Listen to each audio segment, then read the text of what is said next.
Bienvenidos y bienvenidas a una nueva entrevista en Espacio Andaluz, en este caso con Javier García Fernández. Muchas gracias por estar aquí con nosotros. Él es profesor de Historia y Relaciones Internacionales y además pues es intelectual, ¿no?, del andalucismo, pensador del andalucismo, y hoy venimos porque va a presentar su nuevo libro, que es La hoz y el olivo, que es este libro que tenemos aquí. Así que bueno, Javier, en primer lugar, gracias y encantado de estar aquí.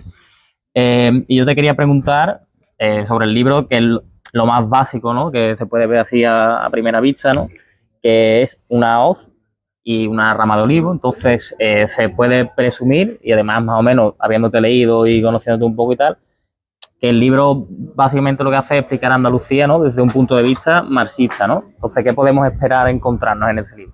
Bueno, lo primero de todo, muchas gracias, Iván, Espacio Andaluz, por este espacio que nos brinda y también por ser Espacio Andaluz, un espacio de laboratorio de pensamiento andaluz. Yo sabéis que sigo mucho vuestro espacio y que me admiro mucho lo que hacéis, ¿no?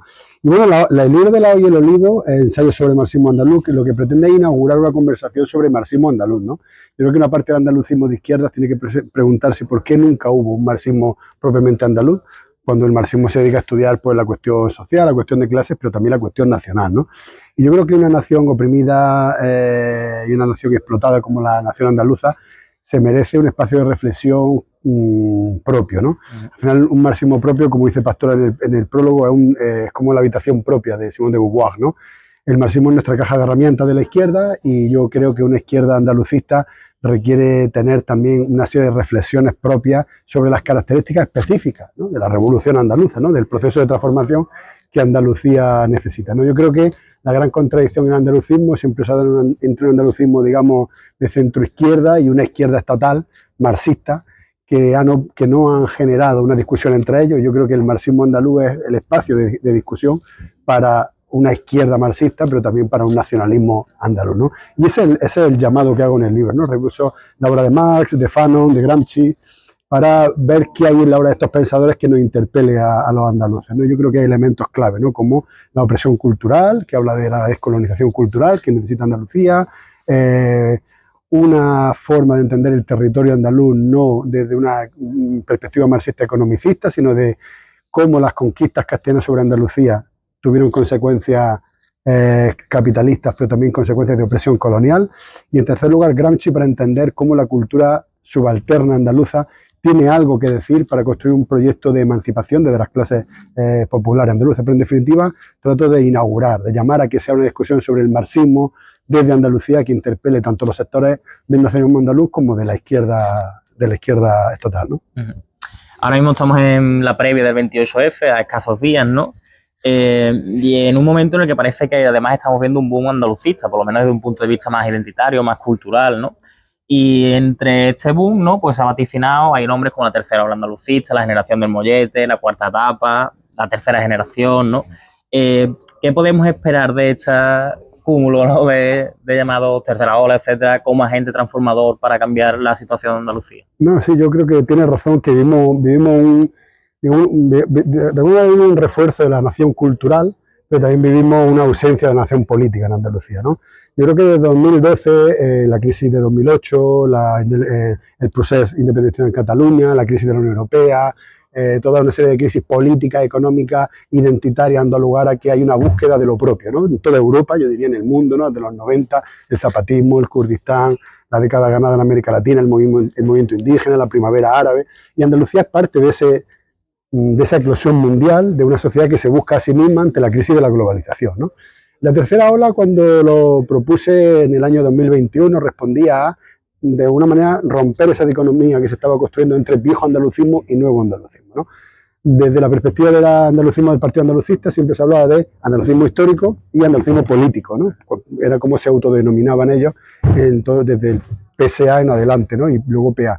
Y yo creía que el andalucismo político era todo, que yo creo que también Blas Infante era andalucismo político, pero no quería meter, digamos, a todo lo viejo en un lugar y crear una especie de noción de que ahora esto era nuevo lo que se hacía, ¿no? Yo hablo de tercera generación, de tercera ola, porque creo que la ola no solamente son fenómenos políticos, son fenómenos culturales, simbólicos, identitarios, generacionales, que dentro de sí mismo tienen varias generaciones, ¿no?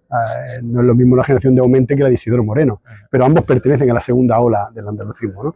Yo creo que la tercera ola no se ha cristalizado aún políticamente, creo que ha habido un auge digamos, la dimensión cultural de una generación andaluza que ya se ha creado al interior del autonomismo, pero que también encuentra límites a esa autonomía, ¿no? Yo siempre digo que hay que rescatar la autonomía para llegar a la soberanía, ¿no?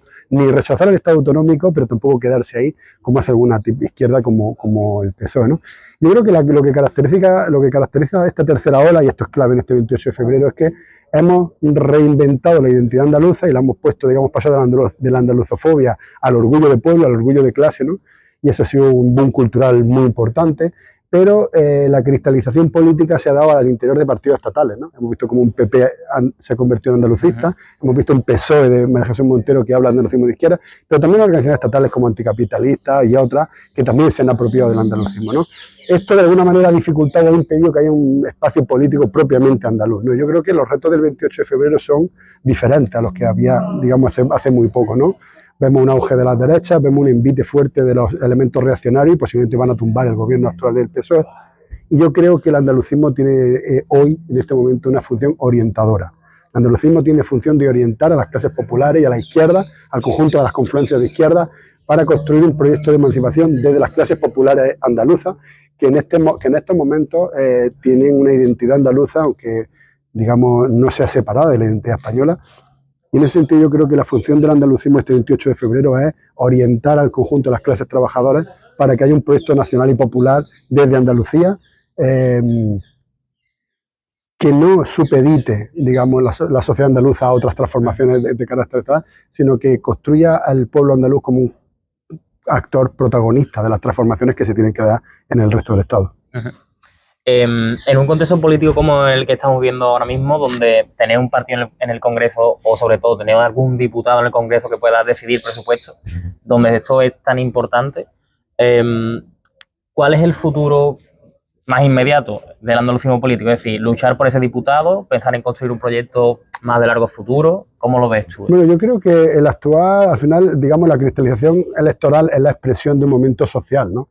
Yo creo que el hecho de que no haya un partido específicamente andalucista en nuestras instituciones, salvo la decisión de Podemos, que digamos los diputados de adelante que vienen de Podemos, representa un estado de conciencia de la sociedad andaluza, ¿no? No hay un motor identitario en la sociedad andaluza que empuje a sectores importantes de la sociedad andaluza a necesitar o a exigir, ¿no? El nacionalismo andaluz siempre, yo me considero nacionalista andaluz, el nacionalismo siempre ha intentado que haya espacios políticamente andalucistas y específicamente andaluces, pero lo cierto es que el andalucismo hoy tiene que volver a dirigirse a las masas, a las clases trabajadoras, ¿no? Y actuar allí donde se dan los conflictos sindicales, populares, barriales, para dar una visión nacional al conflicto de clase que se vive en Andalucía, ¿no? La pobreza de los barrios, la escasez de alimentación en alto porcentaje de familias andaluzas tiene un carácter nacional y yo creo que eso sería construir, digamos, una visión nacional del conflicto social que se está viviendo en Andalucía.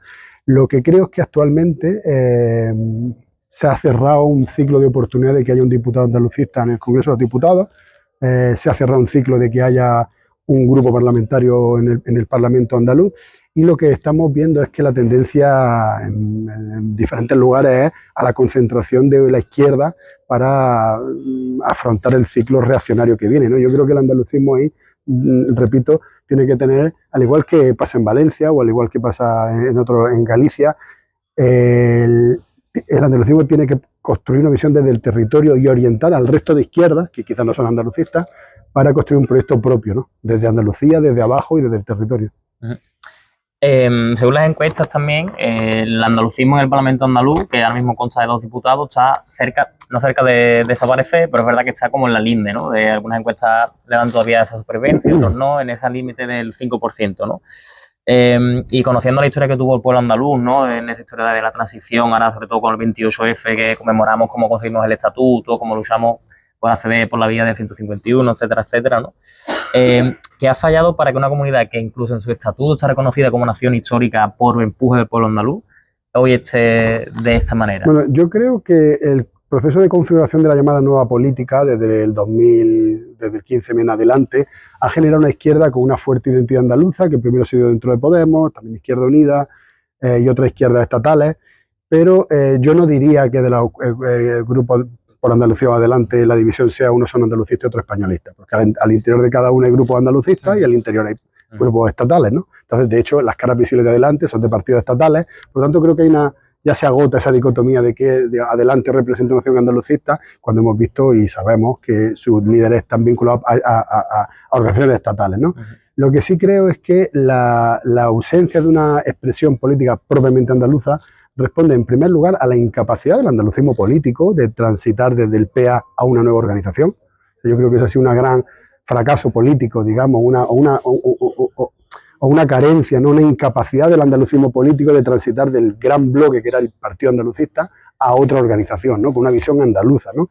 Y no quedarse en lo meramente municipal, o al igual que pasa con la CUT, ¿no? La antigua CUT y el antiguo PA hoy están, digamos, fragmentados en diferentes espacios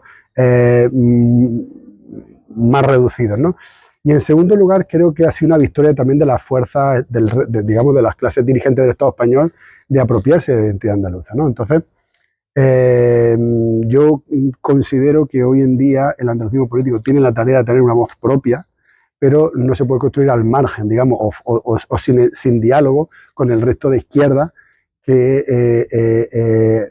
con las cuales tiene que, de alguna manera, articular un espacio popular, nacionalista, andalucista, de izquierda, progresista, feminista, que le disputa el poder a las derechas en Andalucía, porque no nos olvidemos que en Andalucía hay un gobierno de derechas que está reproduciendo las políticas del PSOE y por lo tanto la tarea más urgente en Andalucía es reconstruir un espacio popular, progresista, andalucista y que tenga una orientación claramente andaluza, ¿no?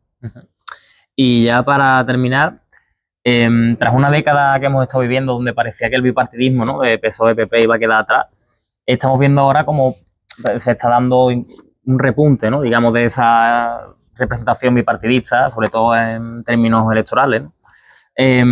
Y en las próximas elecciones autonómicas, además en Andalucía, con la figura de María Jesús Montero, ese repunte parece que en el caso además del PSOE, pues repuntará un poquito más, ¿no? O al menos lo que se prevé con la llegada de ella.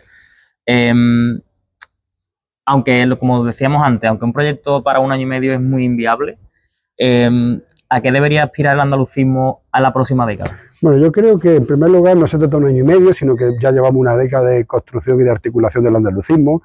Yo creo que el primer adelante fue el primer paso, digamos, construir que por primera vez la izquierda de carácter estatal tuviese una marca propiamente andaluza, ya fue muy relevante y de alguna manera inaugura el ciclo de construcción que luego va a dar el segundo adelante, ahora Andalucía, andalucistas, o sea, andaluces levantados, o sea, como toda una serie de intentos. No creo que sea únicamente 1 año y medio, sino que hay un proceso que está en marcha y en el cual la izquierda se está encontrando con el andalucismo político y yo creo que eso es lo que está en curso. En segundo lugar, es verdad que el bipartidismo se está reforzando, pero yo creo que hay 2 características. En primer lugar, se han conformado como necesaria las fuerzas soberanistas en el Estado español, BNG, Bildu, Esquerra, Junts, son determinantes en la formación de gobierno y eso ya no va a volver atrás. Y en segundo lugar, el sur del Estado español se ha convertido en la zona más de derecha y más conservadora, lo cual es una característica diferente con el anterior bipartidismo, ¿no? Porque en el anterior bipartidismo el PSOE era fuerte en el sur, ¿no? Entonces, a partir de ahí yo creo que la pieza de engranaje que falta para que la reforma territorial comience es cuál es la voz de Andalucía. O sea, no puede haber una reforma territorial, no puede haber un debate en el Estado sin la voz de Andalucía, ¿no? Y la voz de Andalucía hoy la representa el PP, ¿no? Y eso es un problema porque las mayorías sociales de Andalucía son netamente progresistas, ¿no? Entonces, yo sí creo que para que pueda haber un debate confederal, un debate territorial, un debate sobre el modelo territorial en el Estado español, falta la voz andaluza, ¿no? Y como digo, esa voz andaluza está retumbada por la fuerza de izquierda, pero el timbre, o sea, digamos, la parte aguda es lo que aporta el andalucismo, ¿no? Entonces, yo considero que igual que en otra época, por ejemplo, el año 84, hace 30 años, cuando el PSA pasa a ser PA y pierde la S de socialista, ese mismo año nace Convocatoria por Andalucía Izquierda Unida. En una parte del espacio progresista dentro del andalucismo va a la izquierda. Yo creo que ese diálogo sigue presente hoy, ¿no? Y lo que veremos en los próximos, todo lo de año y medio, de la siguiente década, es una necesaria articulación entre, digamos, las bases de los movimientos sociales, sindicales y populares, pero con una articulación, una visión andalucista, que eso es lo que debe aportar el nacionalismo andaluz a esa construcción, ¿no? Bueno, pues Javier García Fernández, con su nuevo libro La hoz y el olivo, que aquí podréis profundizar mucho más en todas estas teorías, ideas, etcétera, ¿no? En esta mini entrevista que estaba pesada, pero por circunstancias ha tenido que ser mini entrevista, así que nada, muchas gracias Muchas por gracias, este Iván. espacio. Muchas gracias a vosotras. Muchas gracias, Espacio Andaluz.